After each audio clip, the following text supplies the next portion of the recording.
Greetings and welcome to another impressions video here at Words About Games, and today we're going to be looking at Valkyria Chronicles 4. Valkyria Chronicles 4 is a strange game to play. There's some fascinating elements mixed with some clunky, dated gameplay and a narrative and cast of characters ranging from intriguing all the way to terrible, uninspired, and distractingly offensive. Mostly, this strikes me as a game trying to be too many different things all at once, and mostly failing to be good at most of them.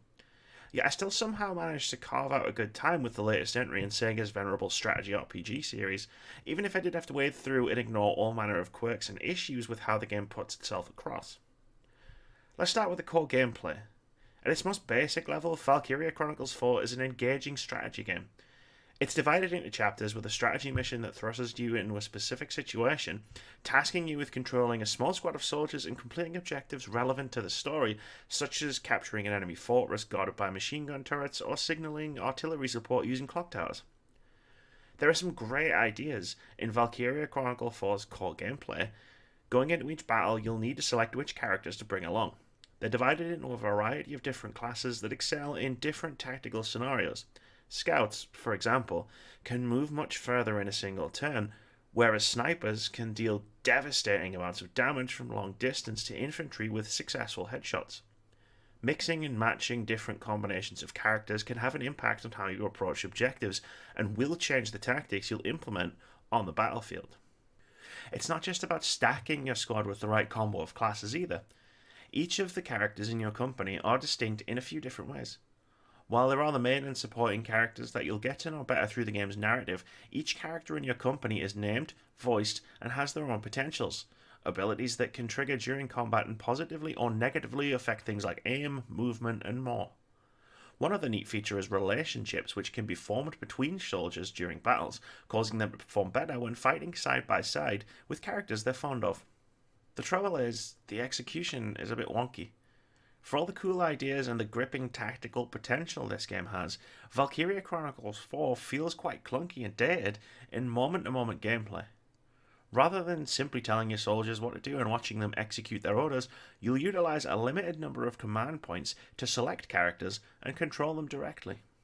It's here where there are some issues. Moving soldiers around the battlefield feels stiff and wooden, which wouldn't necessarily be a bad thing by itself, but every move your character makes drains their action bar, which stops characters from moving once it's depleted. Your characters will also tend to get stuck on even the smallest environmental details, which can make movement a nightmare in tightly confined spaces as you get stuck on the very edge of some scenery or the outstretched pinky of an allied soldier. Aiming is also player controlled. Sort of. Valkyria Chronicles 4 has a very strange and alienating aiming system. Once you've moved a character into position, you can manually aim their shot. Hitting enemy weak spots, like heads, will see you drop enemies quickly, so it's best to aim for those. However, once you've painstakingly lined up the perfect shot, random chance takes hold, and your soldier can still miss wildly, which makes you wonder why the game makes you manually aim in the first place if you're still at the mercy of a percentage chance to hit.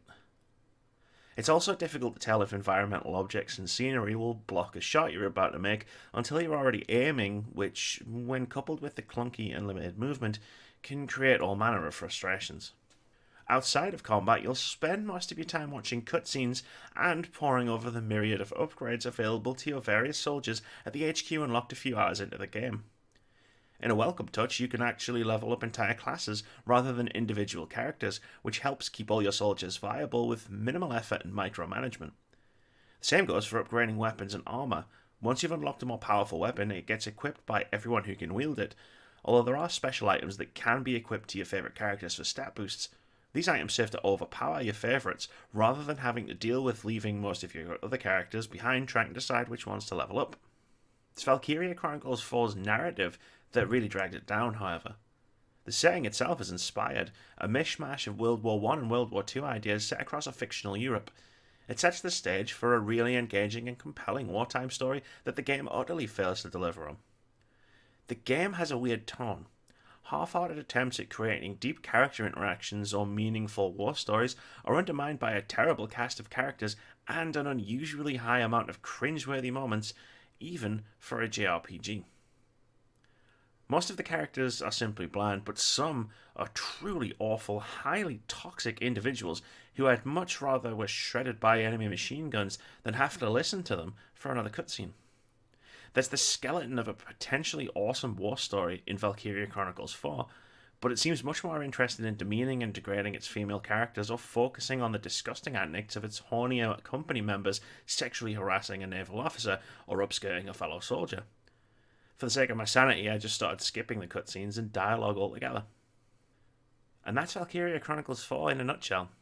While the mashup of action and strategy gameplay certainly has some issues, jumping into combat and completing objectives is a satisfying experience, helped by the awesome setting and intuitive progression system. But the game makes you sit through a lot of garbage cutscenes and dialogue if you let it. Once you start mashing the button to let you skip the dialogue and get the action as quickly as possible, you'll have a much better time, as the game works really well as a satisfying SRPG experience. Just try not to pay attention to the characters when they're talking to each other. It's not worth it.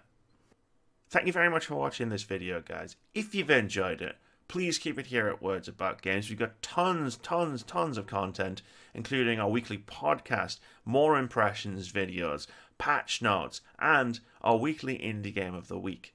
We also stream over on Twitch at twitch.tv/wordsaboutgames every Monday, Thursday, and Saturday. And most importantly, have a great day.